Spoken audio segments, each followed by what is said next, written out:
Hey, welcome. So, what if a blind spot in your mind wasn't actually a weakness at all, but maybe a kind of powerful mental shield? Today, we are going to dig into this really fascinating idea how a totally unique way of thinking might be an undiscovered strength against psychological trauma. Let's start by, seeing how your own mind works.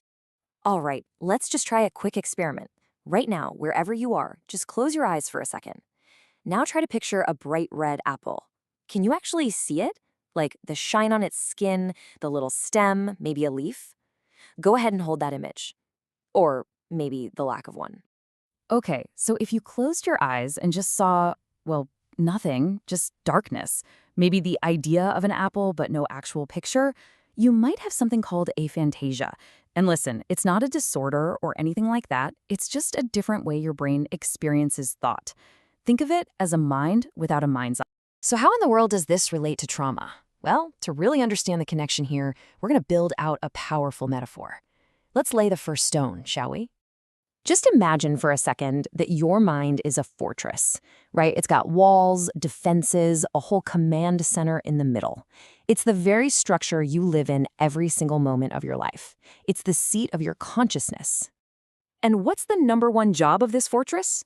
It's to keep you safe. I mean, sure, it processes all the information from the outside world, but it's also designed to protect your inner self from harm, to be a kind of sanctuary. But, every fortress has to be ready for an attack. And in this case, the threat isn't some army trying to break down the gates. No, this is an attack that comes from within, and it comes in the form of images.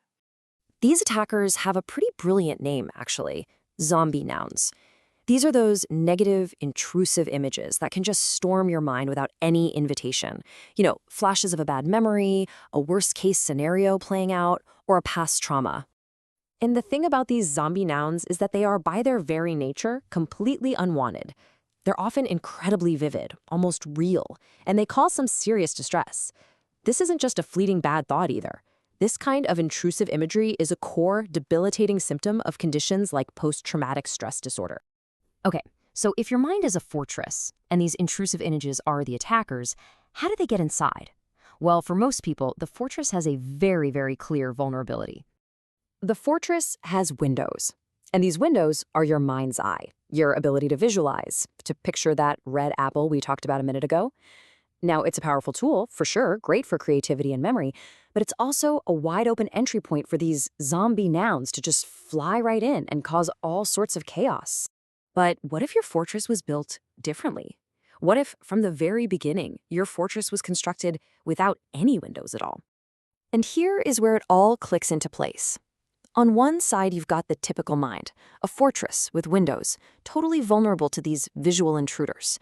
But on the other side, you have the aphantastic mind, a fortress with solid walls, no windows.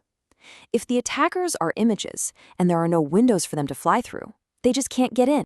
So what does this actually mean in the real world, beyond the metaphor?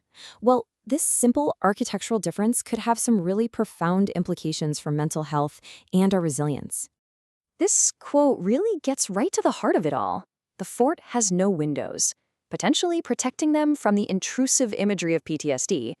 The whole idea here is that not having a mind's eye isn't some kind of deficit, but maybe it's a built-in defense mechanism.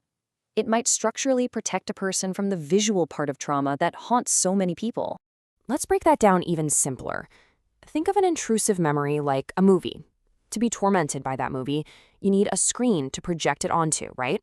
Well, for people with aphantasia, that internal movie screen, it might just not exist.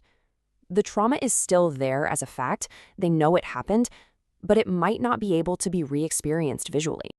So let's just walk through the process. Okay, step 1, a traumatic event happens. That's the same for everyone. But it's in step 2 where the paths really split. For a mind with windows, those intrusive visual flashbacks can start playing on a loop. But for the mind without windows, that visual replay loop, it might be totally impossible to even start. And that all brings us to this final, really provocative question. We usually frame things we can't do as a limitation, don't we? But what if, in this one very important way, the inability to see in your mind is actually a form of built-in armor? A fort without windows, perfectly designed to weather a very specific kind of storm. It's a powerful shift in perspective and definitely something to think about.